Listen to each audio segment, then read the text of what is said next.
I always knew that I was cut out to do something different. I didn't relate to the circumstances and the people around me and their view of what life was.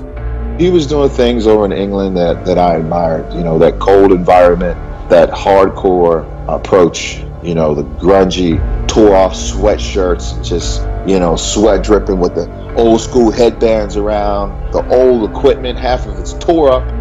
You look at those pictures and you're like, man, if this guy's doing this and he's creating that body with this tells you what kind of spirit, what kind of thought process he's going through, you know, because he's going to make it work. What I had was my feet firmly on the ground, training in this dungeon, which is what got me to that place. Mr. Olympia should be a standout. It's like, not a little bit better than the other guys, standout. It's almost like I kind of knew deep inside what the destiny was and what I had to do. He was just there, that hard stature of a man that you wanted to say, wow, you know what, this guy is so hard, it's like a rock. Brought a whole new standard of hardness and freakiness. The shadow, you can't break it. It's got to be somebody, and I don't think anyone's training harder than me. And I always had that inside of me, like, I don't think anyone could have done any more. So that gives you a lot of strength. Blood and guts is just to the level where no one's willing to go. I mean, that's what it's about. Turn the body inside out, no matter what it takes.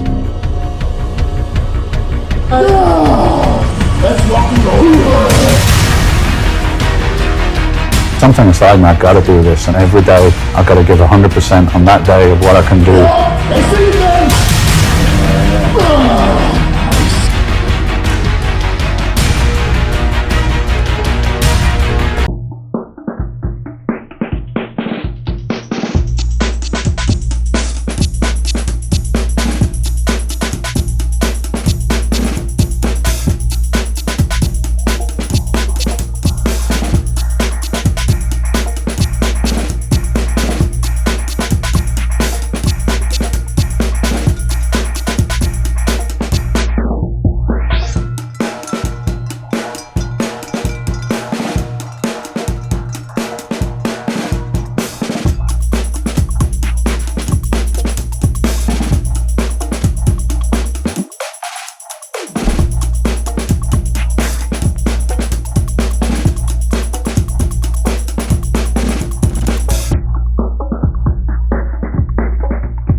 When you saw him, he was just blowing up, getting bigger and bigger. He took the game to another whole new level with that back. I prefer that people didn't know anything, so I'd just be like an enigma that they would be kind of in the back of their mind. And just train there and nobody knows what's going on, and I'm working day in, day out all year round to improve my physique, and then I can pop up and everybody's going to be saying, wow, what happened to this guy, you know, because they haven't seen me all year, so they're going to see the improvement. You start getting comfortable, start getting relaxed, and then you get some hungry, nasty guy from the ghetto coming up, and I wanted to stay. Mentally, I was still there. That's my competition, you know, trying to better last year's model. Ladies and gentlemen, the reigning Mr. Olympia, DORIAN YATES. He trained to be that way, and he trained so hard, heavy, and intense. His conditioning, he was second to none.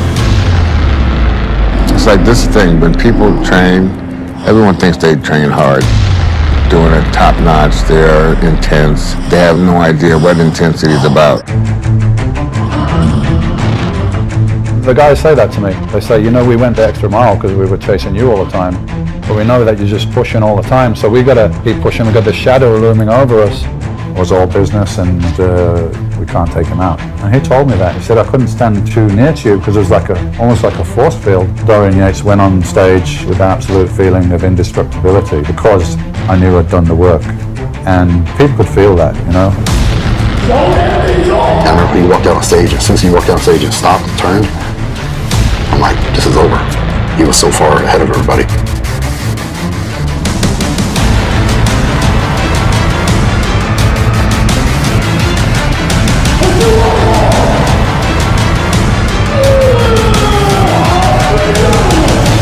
He has the heart of a lion. And I doubt if anybody trained harder than this guy.